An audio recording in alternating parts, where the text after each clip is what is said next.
Hello guys, তোমাদের comment অনুযায়ী আজকে আমি সরস্বতী ঠাকুরের রং করার পার্ট নিয়ে চলে এলাম। প্রথমে আমি পুরো প্রাইমারের কোট করে নিয়েছি। তারপরে আমি ফেব্রিকের সাদা কালার নিয়ে পুরো গায়ে একটা কোট করে নিলাম। ফেব্রিকের হলুদ কালার দিয়ে আমি পুরো শাড়িটাকে রং করে দিলাম। আমি শাড়িটাকে রেখেছি লাল পাল হলুদ শাড়ি।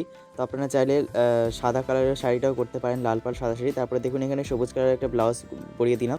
তারপর সরস্বতী ঠাকুরের বাহন হাঁসটাকে সাদা কালারের রং করে নিতে হবে। ফেব্রিকের লাল কালার দিয়ে আমি এখানে সরস্বতী ঠাকুরের পাড়টাকেও রং করে নিলাম লাল কালারের। আপনারা চাইলে এখানে শাড়িটা লাল পাড় সাদা শাড়িও রাখতে পারেন। তারপরে দেখুন এখানে আমি আঁচলের পাড়গুলোকেও চিকন তুলি দিয়ে বানিয়ে নিয়েছি। তারপরে এখানে আমি ঠাকুরের পায়ের আলতাটাও চিকন তুলি দিয়ে লাল কালারের ফেব্রিক দিয়ে রং করে দিলাম। তারপরে দেখুন এখানে হাতের আলতাগুলো বানিয়ে নিলাম। ঠিক সেম প্রসেসে বাম পাশের আলতাটাও আমি বানিয়ে নিয়েছি হাতের। সরস্বতী ঠাকুরের বাহনের ঠোঁট এবং চোখটা লাল কালার দিয়ে রং করে দিলাম। এই ভিডিওটি ভালো লেগে থাকলে লাইক, কমেন্ট, শেয়ার, সাবস্ক্রাইব করে পাশে থেকো।